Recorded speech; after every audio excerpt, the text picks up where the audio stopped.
Good morning, everybody. We're VM, and I want to start with a bit of a personal story. When I was a little kid, I had a friend who was visual challenged.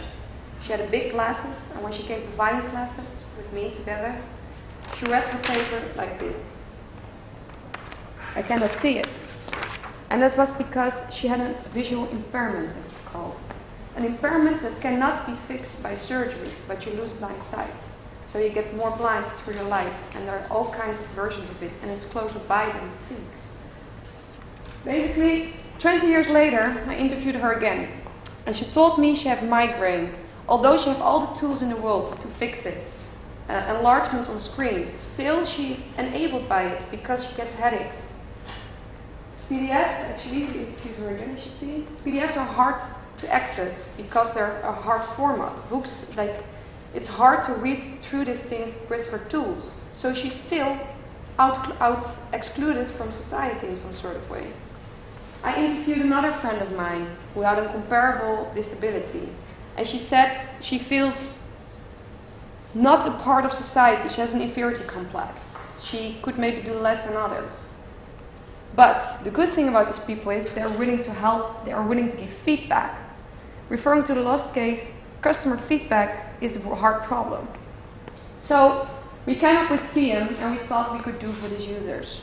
We can provide them with voice-controlled manuals, so to make their search more easy, so the headaches get less. And for us, they actually can provide usable feedback that might be so different than the nowadays users you have already in your customer base. But how do we earn money? Companies, as we said before, have a feedback problem. So why don't enlarge them with a customer base that might be interesting for them? In total, this is the whole picture. They can market also through us to a new channel, so through our platform. They can target more specific to this usability of this accessibility group. And we can provide them with feedback, and for the visual impaired, they can voice-controlled manuals, and they can also give reviews through voice control. So everything is done by voice. Who are our customers? Startups and big tech companies. Why would startups care? They have more priorities. They don't have that much money. But we think we can provide them something that can help them to be up for this target group. Big companies might have already an accessibility team, but they might not, or can get extra help. We can outsource it to them. They can outsource it to us, and that can, it's efficient for them. Yeah. So how does this look? We have an app which can be voice controlled, so you can, by asking through the chat, talk to your phone, and the chat's going to help you to search for the right manuals, or guide you basically to the right review platform to give feedback on your product you want feedback for or want help with. The companies will see their analysis. We would do the analysis on the voice we get, or the MP3s, and we'll give them try to get valuable data out of these MP3s. What are the benefits? The end user is empowered. He gets a tool that he finally can let his voice hear, more than he could before. It has a social inclusion impact because they are included in society where they might have not been able to before. Efficiency, we hope that the voice searching, so you can search by voice, instead you have to use your eyes to read where is it in the text. Basically, you become more efficient, so you can do more before you get a headache. A headache is not to avoid, but you can try to improve their productivity. The companies are having a social innovative. Regulation is going to change. By 2020, every public platform has to be accessible. It's by law enforced. So we hope to give them an advantage to be top-notch. Value feedback. They actually get feedback they might not have before, as I said. They can outsource it, and they have a new exposure and marketing through a platform, an extra channel for them. Did you know that 24 million people in Europe has a low vision problem? That is a real serious end user base. That means 1 in 3 people above the 65. So how are we going to the market? We want to build this user base. We want to try to reach as much as possible from the 24 million through R&D research centers, and to find good partnerships with already experienced accessibility first, and we want to start with the smart home industry. Why this market? Because smart home industries, a smart washing machine, a smart lamp, enabled by voice control is very valuable for these customers, for these end users. If you cannot touch a lamp, these are the products you want to use in your house. It makes your life easier. So we think we can have a good partnership with them as they are good customers. And West European countries, why? Because there's money. There is attention for this problem. This is what we expect. You will see, first instance, we need to have an investment, and we hope to get it to public funding. The European Union has a lot of funding at the moment open for accessibility programs. We hope with a Kickstart campaign to back this more up. And after a while, we hope to get out of the break-even point and sell some products. So we have a subscription model. To enlighten you, we would give startups for free, backed by funding from the European Union. The rest, the more the product will develop, the more subscription monthly we will ask from the companies. We want to be flexible, so it's a monthly subscription. Startups can join our service as long as they want and get out of it as it's not very needed in the development process. And why should we do this and not somebody else?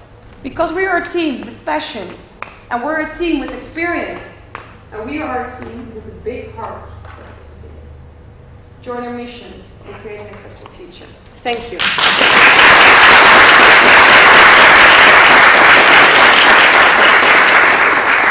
Any questions? Okay, who wants to start? Okay, well, maybe I start with a bit more technical question. So I'm thinking that the content that is being required for any kind of use case or device that the users put information for, how is that going to be created? Do you have some kind of artificial intelligence solution, or are you indexing the content? How are the users going to find the information they need? Yeah. So since this platform helps user with the daily user manual problems, like if you want help with the product and you can't find a guide to it, if you can find a guide, you can't read it, we are the initial investment is for us to digitalize user manuals, and if you find a digital user manual in PDF format, we would like to index it. So we have a database of our own, so we would like to create a database of all mostly used products, which we can then search on base of what user wants through their voice, and we can give them step-by-step instructions of how to interact with their product by voice, and if they want they can read it also, as you can see in the app, but we want to keep the interaction based on voice majorly. Okay, thanks.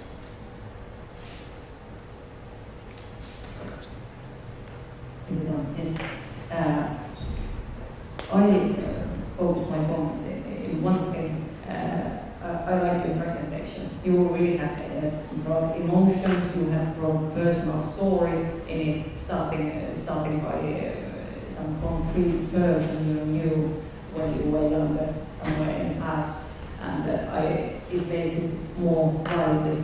I have some doubts on whether people are using manuals. I have never read manual.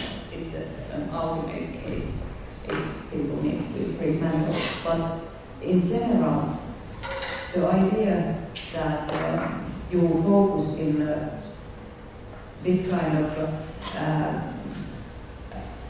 lower or special kind of group with some kind of limitation, it is one of the tools where when you try to find really innovative solutions.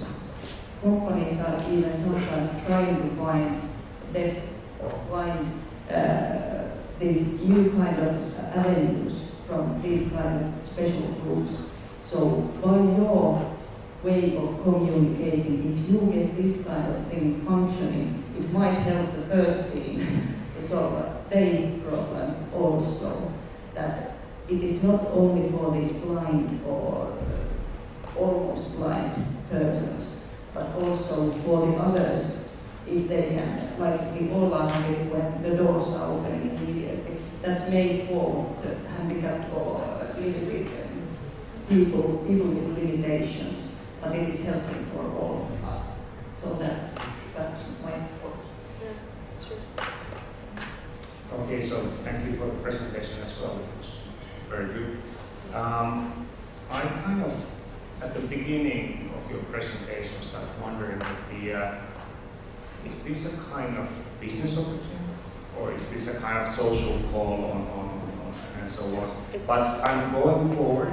You kind of got more there, but I guess if you kind of talk to the VCs or investors and so on, you need to kind of be clear what is the business potential, and there actually are multiple, and you should kind of work more on those things. Subscription model from the manufacturers is one, but of course you actually, if you kind of build a community or kind of be the contact for the impaired, that there are other opportunities around those things. I kind of, on my question side, so go back to what Petri started, so this kind of technology solution or solution beneath. So we kind of think of voice as the interface.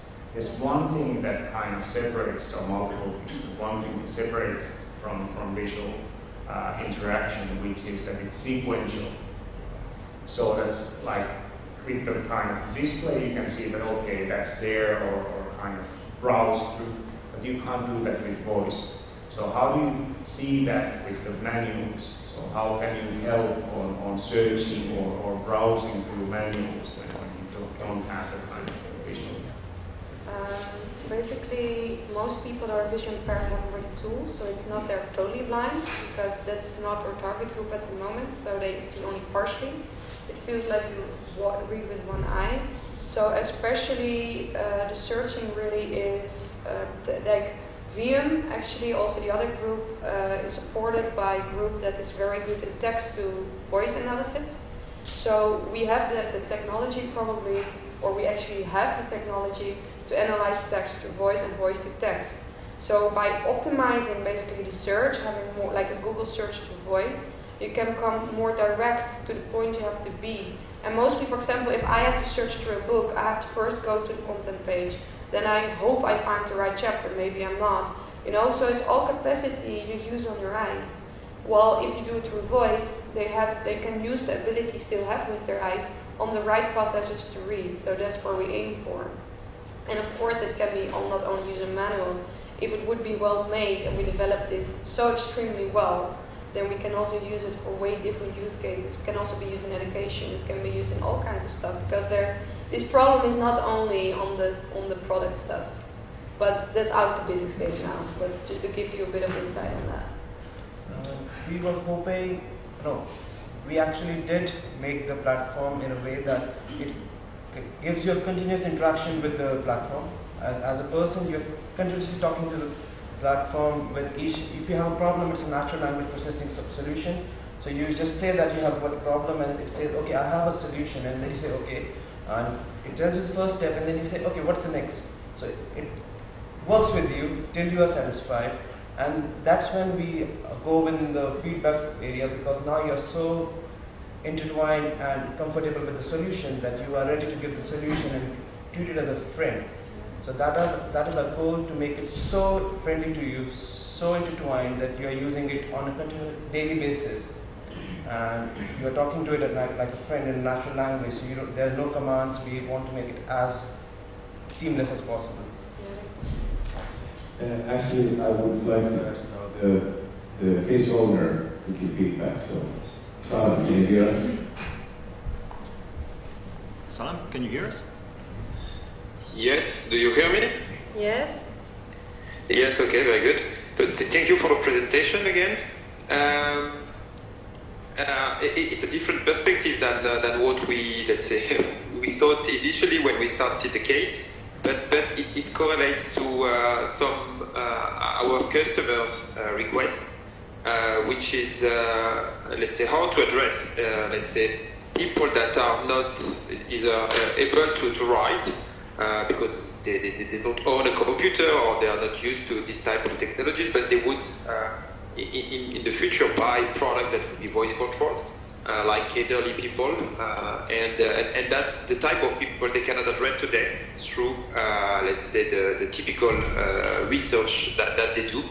But having this perspective of addressing, let's say, elderly people or having this inclusive approach would be quite interesting for us as, let's say, customers like Seb or others that we have today are really willing to go for such customers.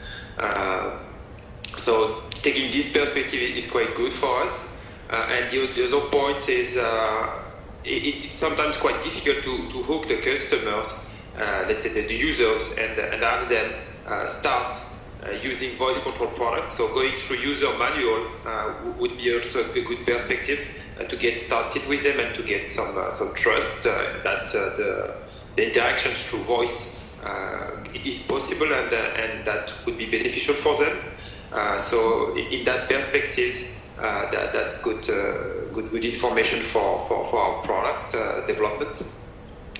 And the energy for the presentation was also very good. So I'm really happy of seeing this presentation. So thank you very much. Thank you. Okay. Thank you. Can I have one additional comment to the business opportunities answer, because that was also Very mentioned. quickly, because we need Quickly. to move. So companies are developing smart devices anyway, but they are not developing it for this group because these people are hard to reach with conventional marketing strategies, and we are actually solving this pain for the companies. So this group is more easily reachable for them, and then they can also tailor their products that they are making for the big market to also make it more accessible. Yeah, and you don't have to forget, if you design for an accessible someone with an impairment, as you said, it will become in the end a better design. So it works through your design period as well. And yeah, you just need customer feedback. And sometimes feedback from a totally different perspective can have so much impact on your product.